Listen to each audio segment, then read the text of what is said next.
today we shall discuss on polymeric nanomaterials and devices, mostly biomedical devices.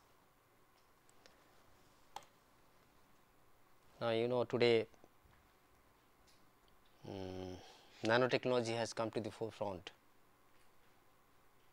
Everybody has got interest in this nanotechnology, development of various devices using nanomaterials, which involves nanoscience. You know what is nanoscience? Science of small dimension, nano dimension. So, that nanometer scale science has been devoted to design and construction of functional structures and the utilization in suitable utilization for suitable devices, and that is in biomedical field that nanotechnology is being used for treatment, for diagnosis, for monitoring and control.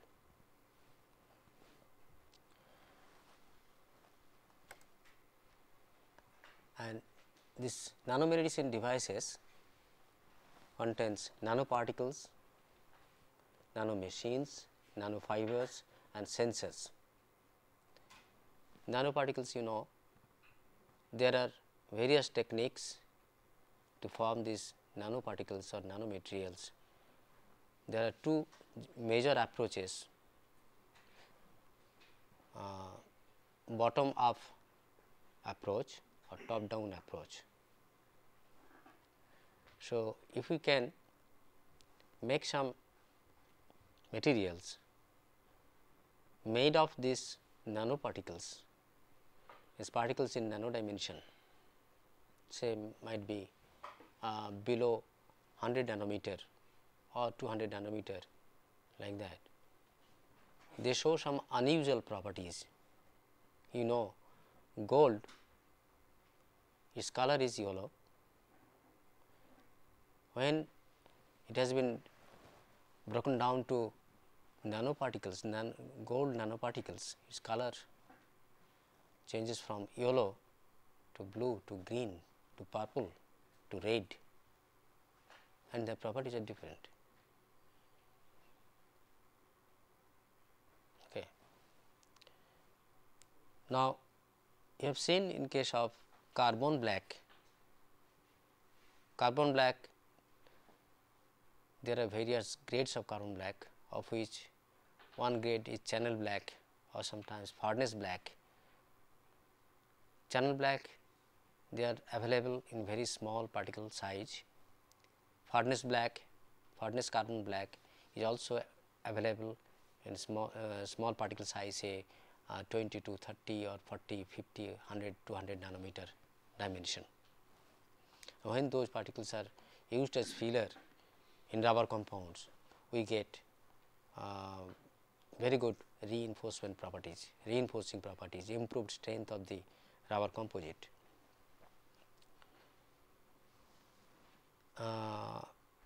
If I mention one aspect, say in homeopathic treatment, homeopathic medicine, you know, homeopathic medicine, that is the strength of the homeopathic medicine depends on dilution. Higher dilution is the stronger medicine, and lower dilution means concentrated solutions or higher concentration, solutions of higher concentrations are little lower strength. Okay. What is the why this happens? You know, these homeopathic medicines, these are made from chemical products, either synthetic products or from herbal products, herbal base. Okay. In all the cases, some concentrated medicine is taken and it is diluted, and there is a process of dilution. Not simply you add that medicine in a solvent, say water, and you get the dilution. No, they have certain process, they follow certain process, they give some mechanical vibration and they get higher dilution homeopathic medicines, and that becomes the stronger medicine. Now, in that higher dilution homeopathic medicine, with the help of available instrumental facilities, the presence of that chemical compounds of that medicine would not be detected, but still it is stronger medicine. In case of high concentration medicine, say lower potency, there sometimes one can detect the presence of those chemical compounds. Why this happens? Now, my concept is there might be some sort of separation of the molecules or dispersion or solution of those medicinal compounds in molecular level. In aggregates, they function in one way.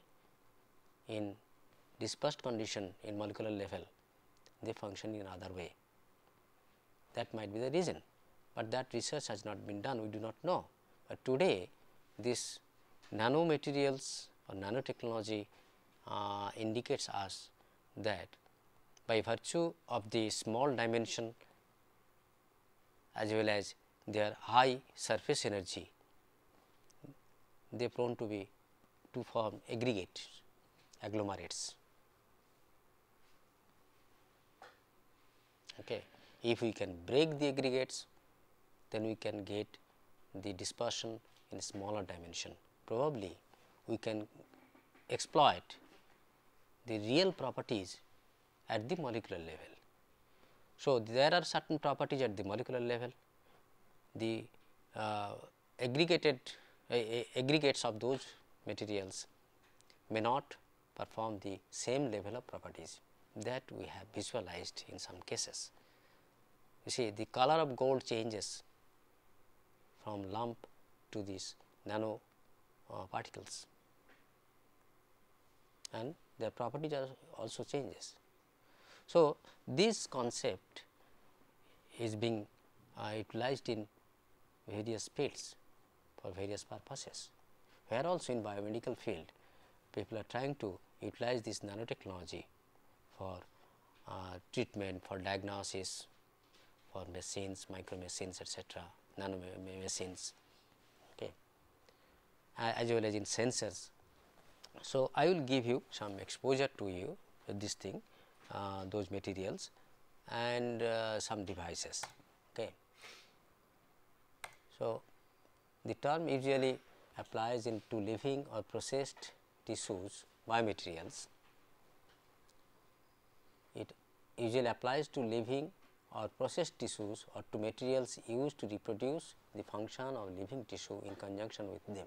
Simply, it is a material intended to interact with biological system. Say biomaterial meant for using in some biomedical device that is used in place of living tissue, so that that device can function like that of the host tissue. So, it should be biocompatible, it should be non-toxic, it should be bioacceptable, and it should perform the real function what you want. Now, what are those materials for used in implant devices, biomedical implant devices? We can use polymers, we can use ceramics, we can use metals. Okay. Now, you have some exposure to polymers, names of various polymers, various categories of polymers you have seen, addition chain polymers, condensation polymers, okay. And you know their structures. Addition chain polymers exclusively contains carbon chain structures, condensation chain polymers contain carbon as well as other heteroatoms in its backbone structure. Condensation polymers are more polar than adhesion chain polymers, right. And looking at the structure of a polymer, you can predict its properties, you can predict its inertness, its reactivity. Say for example, you want to make a device, you want to make some article of course. If you know the chemical formula, chemical structure, chemical nature of the polymer, you can predict whether it will remain stable or it will be little unstable in the environment or within a living system.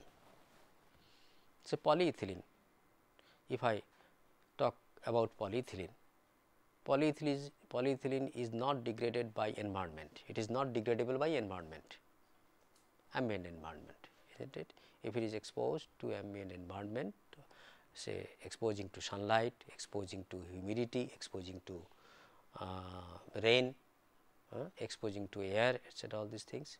So, polyethylene is not degraded, that is why polyethylene is causing lot of problems, nuisance in the environment, because it is a stable polymer having carbon carbon bond and carbon hydrogen bonds, whereas a polyester which contains carbon carbon bonds as well as carbon oxygen bond and carbon hydrogen bonds.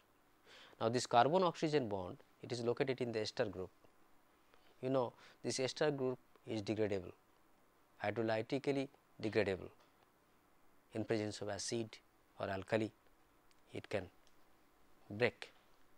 So, it can be degraded a little bit.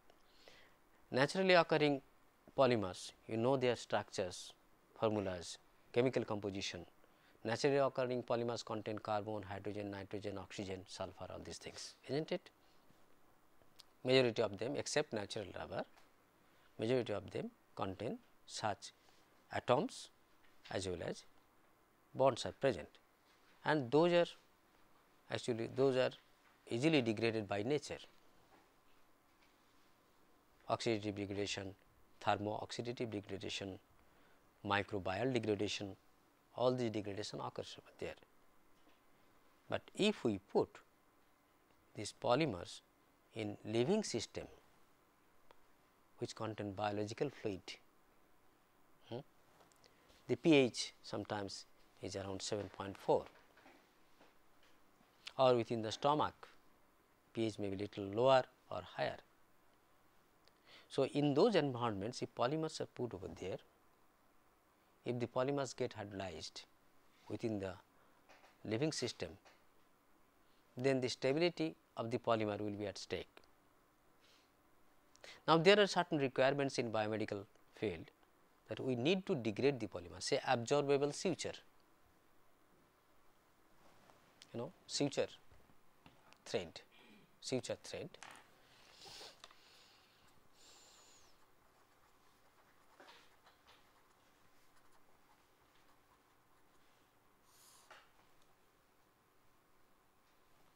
or biodegradable suture.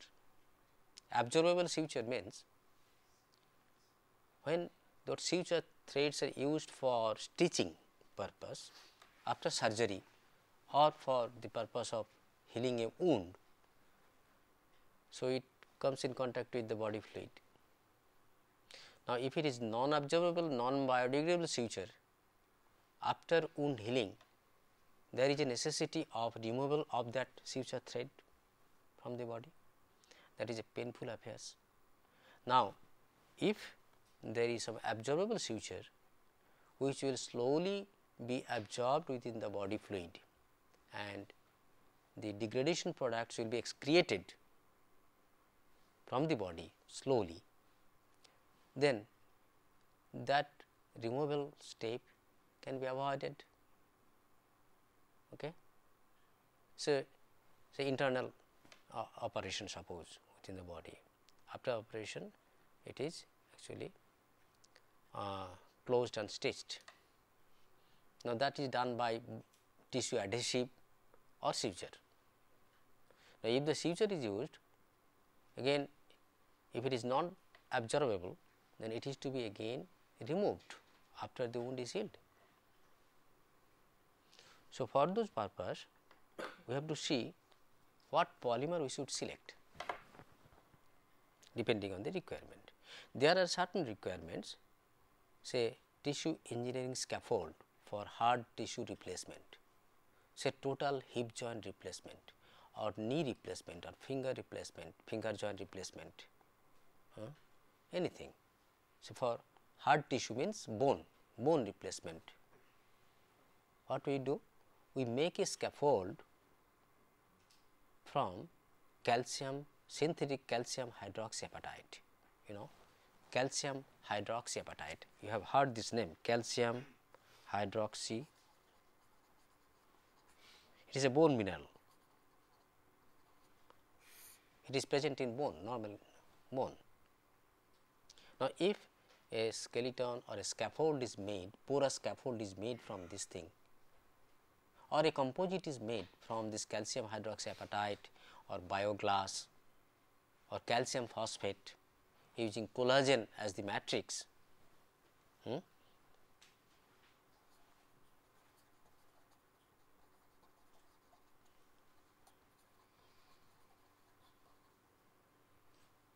this is the reinforcement, this is the matrix.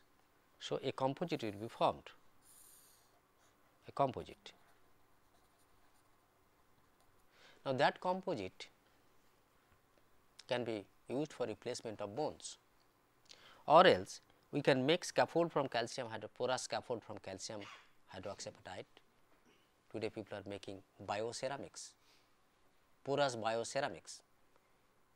Now, after replacement what happens? Native bone formation will be there, means it will help osteoconductivity. It will help in osteoconductivity and native bone will be formed and slowly those pores will be filled. Okay. Or if you take some composite made from collagen, calcium hydroxide, calcium phosphate or some other polymer, say polyhydroxybutyrate.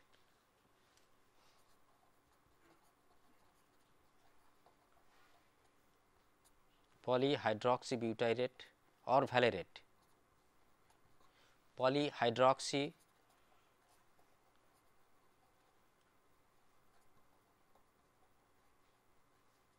or polyhydroxy valerate. These are actually bacterial polysaccharide.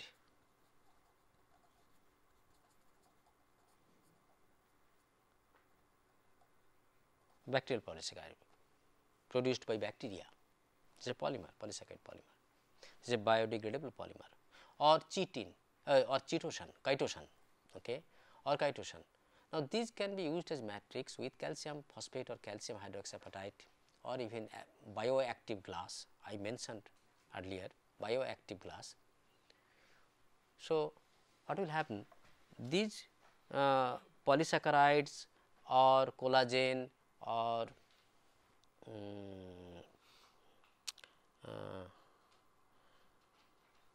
other biodegradable, say polylactic acid, polyglycolic acid, polylactic co-glycolic acid copolymer.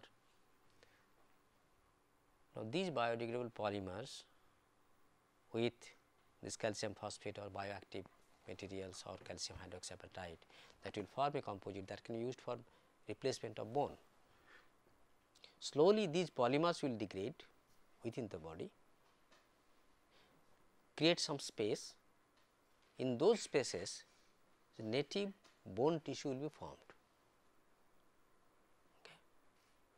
So, after surgery, say after 6 months of surgery or 5 months of surgery,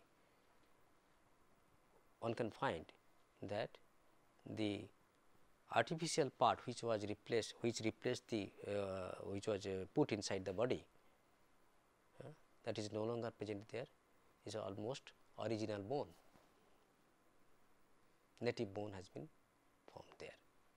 So, that can help in healing of some damage, bone damage, or affected or diseased bone, all these things can be replaced. There are some today people are using nanomaterials. Yesterday there was a lecture in our center. They have shown some bioceramic, nano bioceramic made from nanocellulose and nano bioceramic particles. Okay. So, we can use these polymers which must be compatible with the host system. That means, we must try to find out some similarity of these polymers with the polymers present in the host tissue. Yes, please. Native bone will be formed, or the replaced bone will act like a native bone? No. If it is biodegradable, that polymer will degrade slowly, some space will be created, and there native bone tissue formation starts, and it will be filled by the native bone. This composite works as a catalyst for making the native bones. It's not possible. No catalyst. Okay. So, this is how it induced the regeneration of bones. by normal your physiological system, physiological process. You see, if there is some injury on a tissue, if there is no external attack by external agency, there will be normal healing, regeneration of tissues by its own system. That is limited for a certain age. Do not go to that complications at this stage, but it occurs certain age. You see, it has been found that at the age of 90 years, fractured bone is repaired. How? It happens. It happens due to falling in the bathroom at the your old age. People gets their bone fractured. After plastering and some treatment, it is cured. So, it is not that so long a system is living, there is all the moment there is tissue growth, tissue formation, either bone tissue or soft tissue. You cannot say at the old age this tissue formation is totally stopped. No, it is there. Rate may be slower,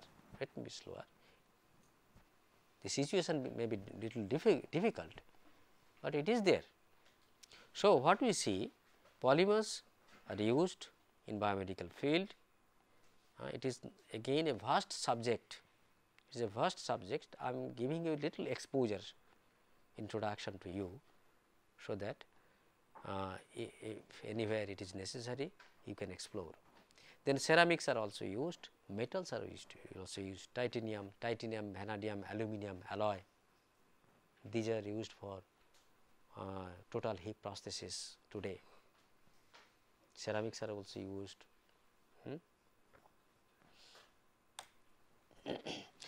Now, since you were material scientists, you should not keep aside this concept of bonding. Always you should think in terms of chemical bonding present in those materials and devices. Primary bonding and secondary bonding, nature of bonding, nature of primary bonding, nature of secondary bonding, and total quantity of primary and secondary bonding present. So, you should take care of that properties, requirement, biocompatibility. That means, the external or foreign system, foreign body should be acceptable or should be accepted without any hazard, without any toxic effect in the body. If it is not, if there is cell proliferation, cell growth, tissue growth, etc., all those things in presence of those foreign bodies, then we can say this material is biocompatible. And there is methods of testing also to test the biocompatibility of a material, be it polymer, be it ceramic, be it metal. There are tests are available, standard test methods are there. That means, what we do, what is normally done in order to test the biocompatibility, you take a specimen of the material, put in a culture media, okay, containing certain cells. If in presence of that specimen the cells continue to grow or proliferate, populate, we say there is no toxic effect. So, we can say in one way it is biocompatible, that is, this is in vitro test. So, by in vitro test we can say whether this material is biocompatible or not. Also, this is not complete, you have to go through also in vivo test. You have to put that specimen inside a living system, say animals. You have to go to animal for animal testing. That means, you put this thing in the animal, you see the habits, behavior, change of habits, behavior, their food and other your body temperature, etc., all these things. If those remains unaffected, it can be certified that yes, it is acceptable by the living system, biological system, biocompatible. So, this is the second stage, second step success. Third step success is, if we want to apply in humans, then in the third step it should be applied in human system. Again, some monitoring system should be there. Through some monitoring system, if there is no adverse effect by putting this thing inside the body, then it can be recommended as a suitable biocompatible material, biocompatible device which can be used. There are physico-chemical properties, physical properties as well as chemical properties. You know what are the physical properties, you know chemical properties, you know mechanical properties, strength aspect, tensile strength, modulus, elongation at break, hardness, their compression set, and sometimes your dynamic properties, dynamic mechanical properties, etc. Then thermal stability also are to be considered at body temperature. At body temperature, whether those materials and devices are stable or not. Sometimes some materials need electrical conduction, so electrical properties as well as optical properties. Then stability and degradation, how long they are stable. If there is slow degradation in presence of body fluid, so you have to test it through simulated body fluid, and you have to see if there is any degradation. You have to take out the specimen, you have to analyze the specimen, and you have to analyze the surrounding medium, say fluid or tissue, if there is any degradation product or not. If there is some degradation product, you have to see what are the degradation products, are those toxic or not. Those things have to be evaluated for these materials. So, acceptance of an implant by surrounding tissues and by the body as a whole can tell you about the biocompatibility. The implant should be compatible with tissues in terms of mechanical, chemical, surface and pharmacological properties. Simply, it is the ability of the implant material to perform with an appropriate host response in a specific applications. Host response, response of the host after accepting, after putting this thing, behavior of the host.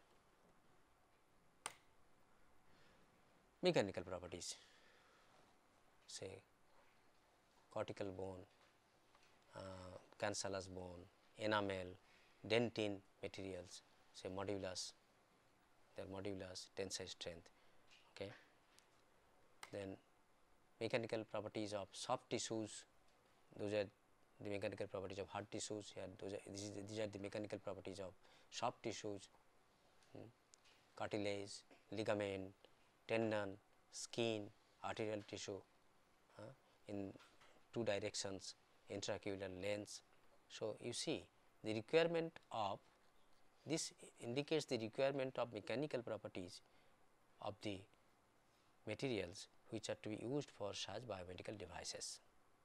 Now, there one can apply the nanotechnology in the fabrication, during the fabrication of such devices.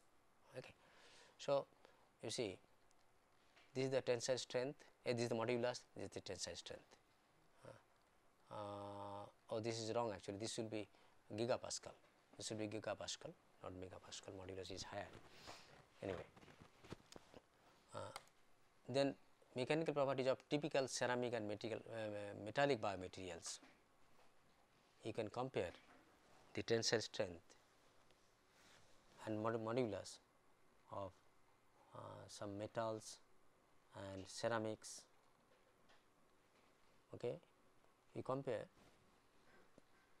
metals are stronger, tensile strengths are more in case of metals, and hydroxyapatite, you see hydroxyapatite, this is a bone mineral, but alumina, a very hard ceramics, alumina, zirconia, all the hard ceramics. So, their properties are higher than those of hydroxyapatite. Here is a problem. Okay. If you want to replace any part of the body with such foreign materials like metals and ceramics,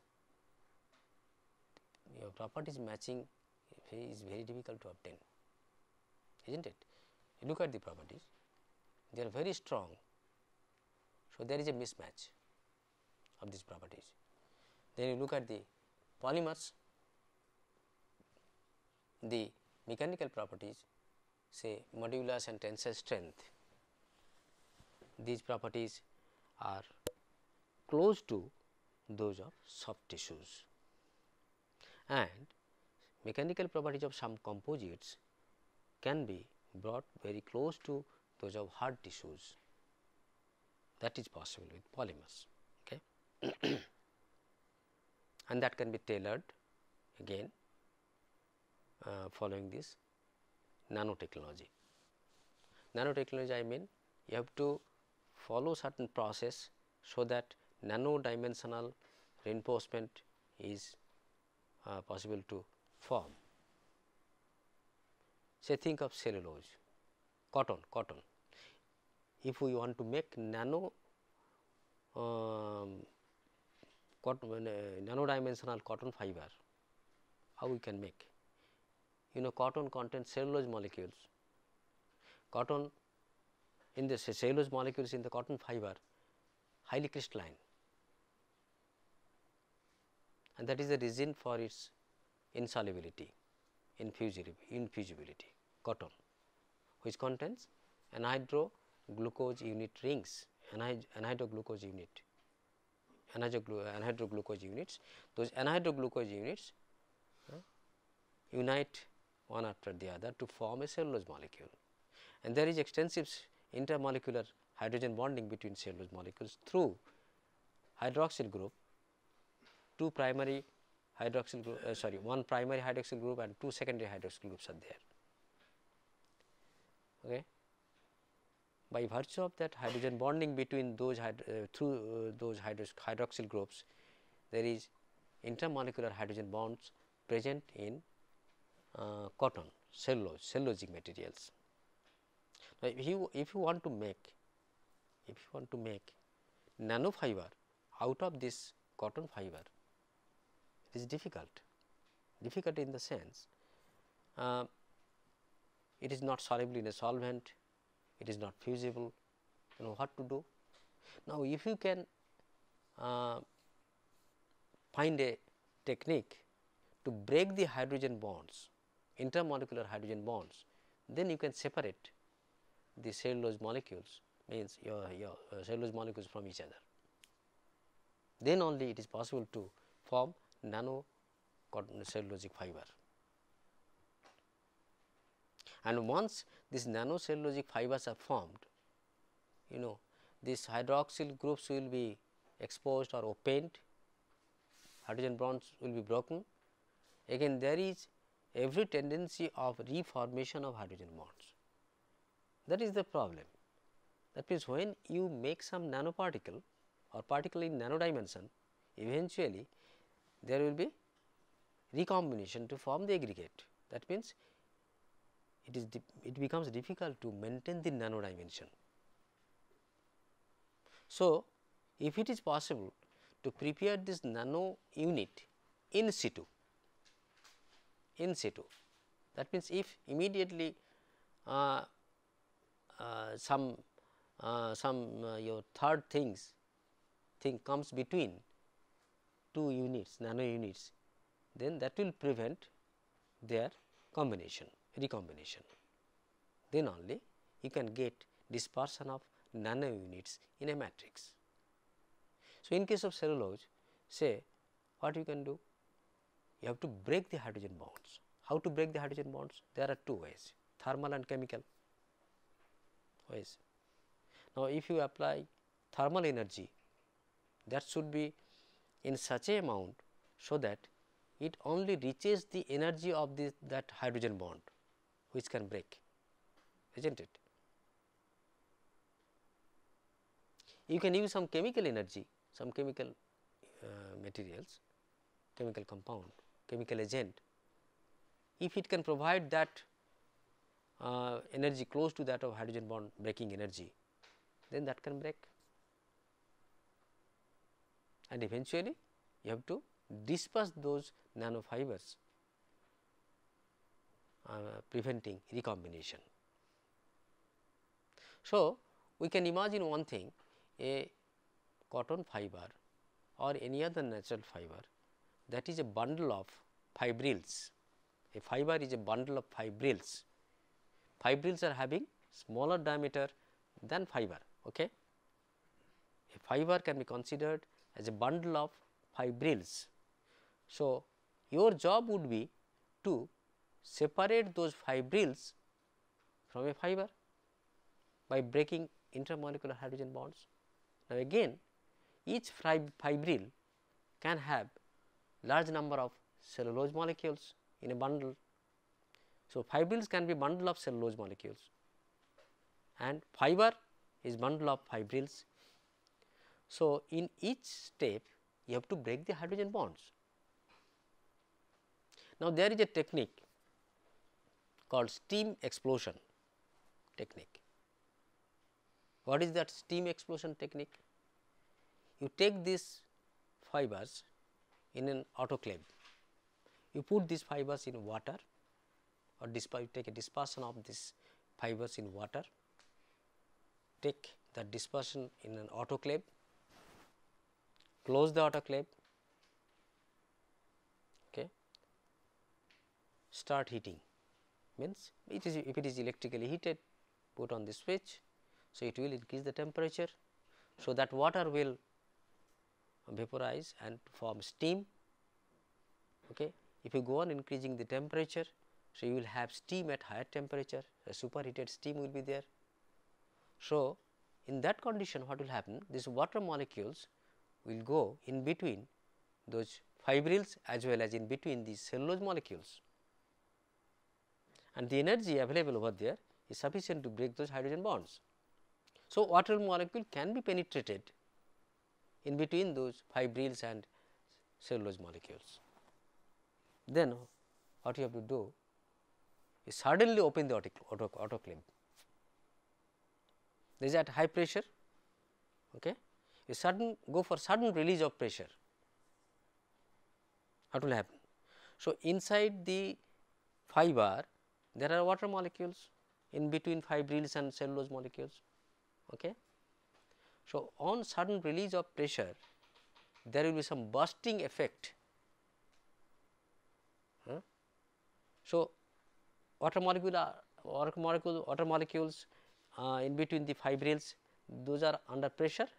So, outside that when the pressure is released, so that fiber will be burst out, this your fibrils will be separated, fibers will be separated. This is one way, and that will remain dispersed. Water is there. So, then that will, those cellulose molecules will try to form hydrogen bond with water molecules, not with another cellulose molecule.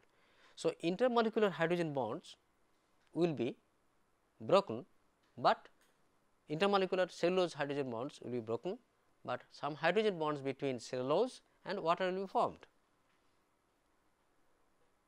Is it clear? So, what we will get? We can get a dispersion of nanocellulose fibers in water. This is one way. In another way, you can go for ultrasound treatment. If you expose this system, says that slurry or dispersion to ultrasonic your energy environment. So, by this sonication, these hydrogen bonds can be broken, depends on what frequency of ultrasonic energy, at what frequency you are using, you are applying. So, this way you can make nanofibers. So, these techniques are being followed everywhere, wherever one technique is suitable. Selection of any technique is up to you, which you can really handle. So, this way one can get nanofibers. So, here you see, if you can make the fibers from these polymers in nano dimensions, or some fillers, say clay, nano clay, etc.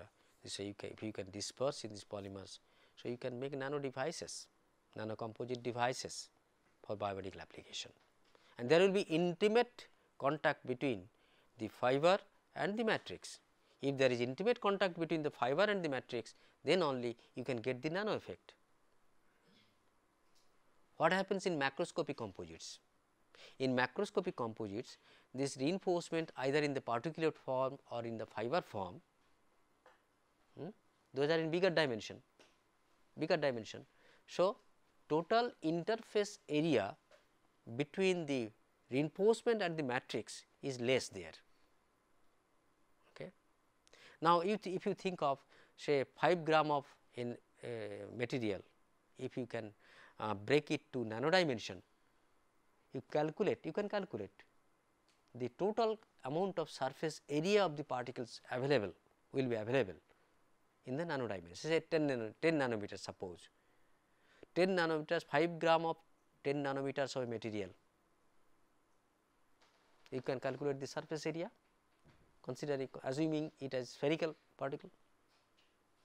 Okay. Then you compare this total surface area with that of 40 gram of the same material having say micron dimension. You will find that the surface area available from that nano, the smaller amount of nanomaterial will be higher than that one. So, what it is giving?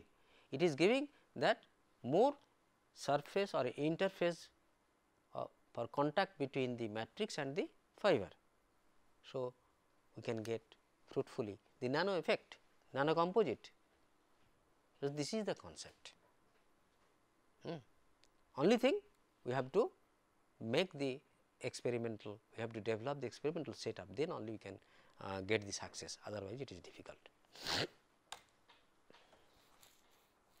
Implant devices, scaffolds for tissue engineering. Now, to talk about scaffold for tissue engineering. Now, today people are making scaffolds from nanofibers. Says people are making silk nanofibers. Silk is a natural fiber. Now, that is actually dissolved in a suitable solvent, then by nano spinning process or by electro spinning process. So, that solution of that silk in a suitable solvent is spun through narrow opening, then electric field is applied across this spun fiber say fibers are drawn, fibers or filaments are coming down from the nano that spinneret, and some electric field is applied. So, at that high electric field, the fiber dimension becomes very thin. That helps actually that your application of electric field at high voltage helps in getting very thin fiber.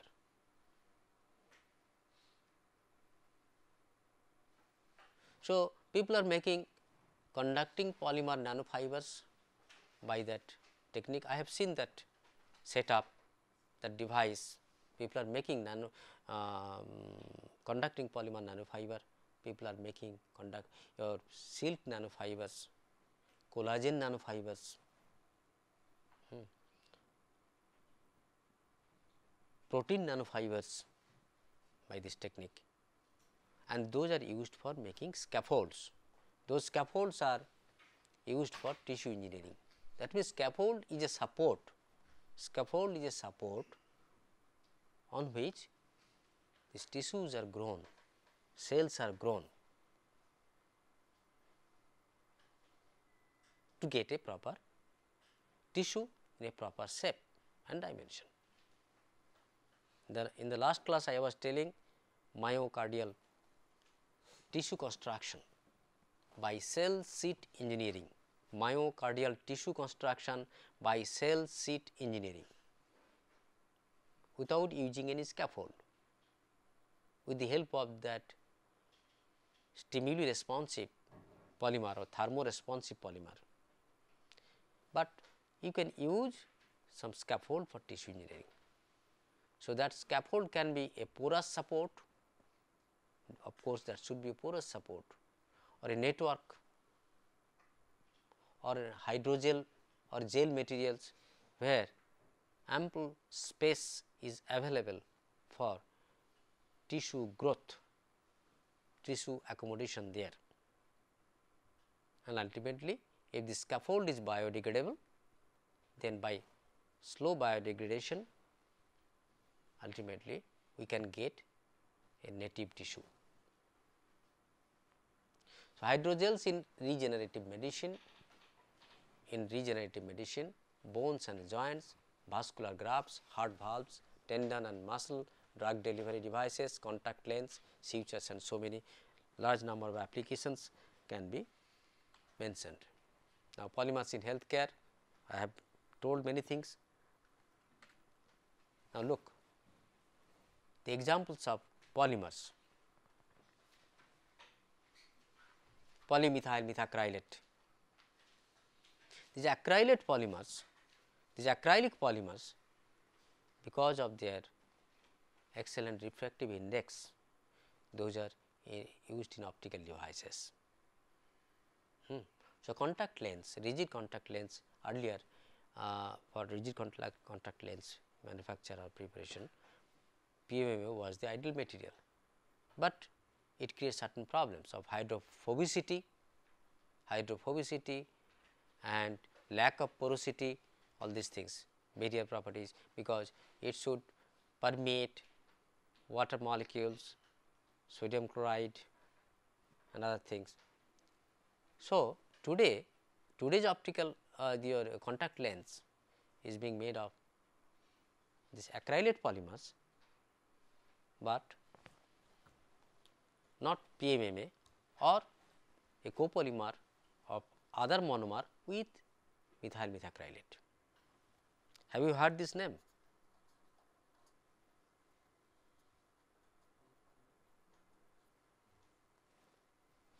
Polyhema, polyhydroxyethyl methacrylate, polyhydroxyethyl methacrylate.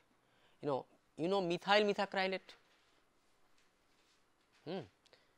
This is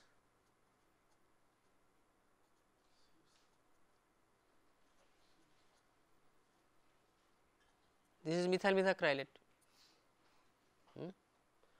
Now, in case of polyhema,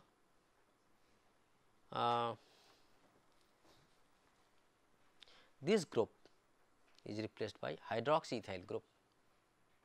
Hydroxyethyl group. Now, you see, by placing that hydroxyethyl group, it increases the bulkiness of this portion as well as some CH2 group, additional carbon, that regulates the hydrophilicity and hydrophobicity as well as packing of the molecular packing. So, what we need? We need some space to passage for the passage of this water and other salts, sodium chloride, other things, tears, suppose tears.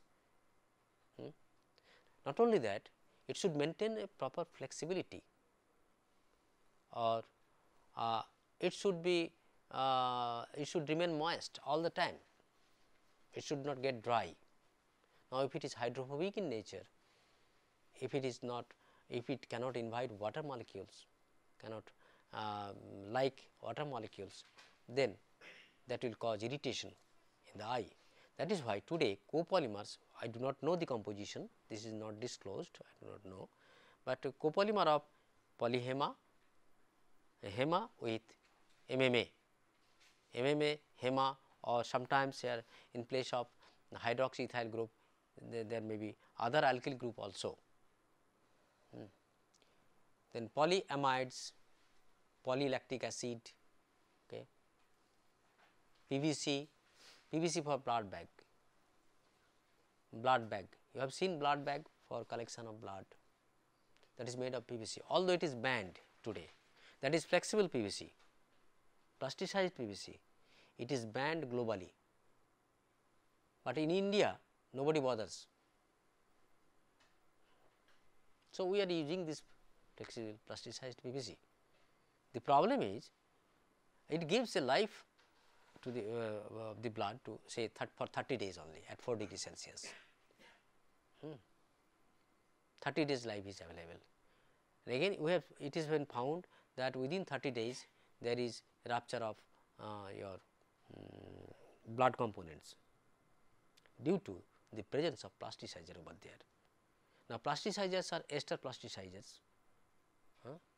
Now, those ester plasticizers hydrolyze to form monoester. Those monoesters actually come out from this PVC, plasticized PVC film and mix with the blood, that contaminates the blood, that it brings some toxicity to the blood. That is why this plasticized PVC is banned, still people are using. In our lab we have developed some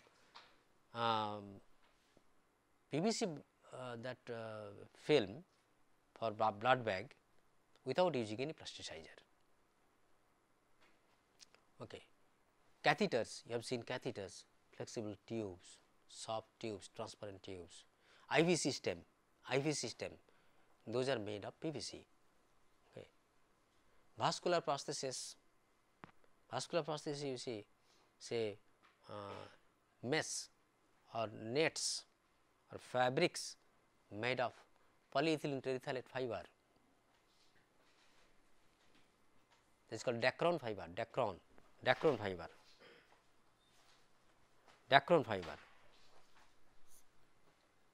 trade name of polyethylene terephthalate, Dacron fiber, that is used for making vascular, that means your veins or arteries, along with some fluorinated polymer fiber, fluoropolymer fibers. If anybody of you is interested, literature is available, you can go through, you can see.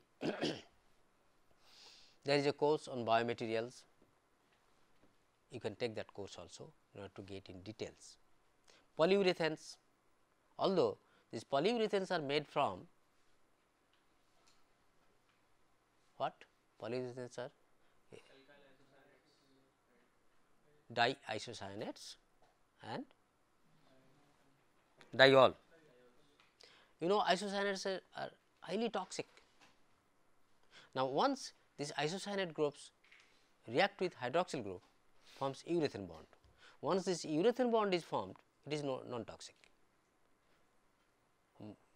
Because of that, these polyurethanes are used in biomedical implants also. spandex fibers, polyurethane fibers, those are used in biomedical field. So, those are used in catheters, cardiac pumps, sometimes your oxygenator, blood oxygenator membranes. Silicones, silicone is an inert material, silicone rubber. That silicone is used for making cosmetic surgery, say breast replacement, breast implant, or cosmetics other, say or nose or replacement, nose surgery, or finger joint or fingers, artificial fingers, these are made from these silicones. Okay.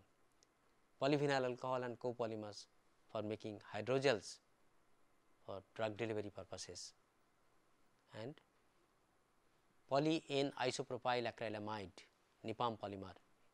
In the last class I told you that is used for making thermoresponsive controlled drug delivery devices, as well as for bioconjugates for separation and other things. These are various photographs of composites made from carbon fiber and epoxy, carbon fiber polyether ether ketone. You see, for joints, bone plates made of composite materials. These are commercially available today, these composites, high performance components. Although these are used in aerospace, used in automobiles for structural items, here also you see those are used in as bone materials. Screws, you can have metal screws. Now, metal screws are being replaced today by these composite screws made from carbon fiber and PIC, polyether ether ketone.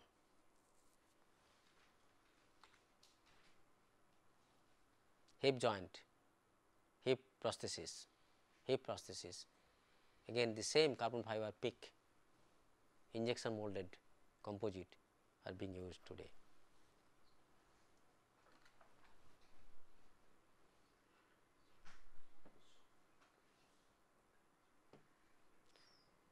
So, it will take some minimum time to explain these things. Next class I will see to cover these portions. Okay. Thank you.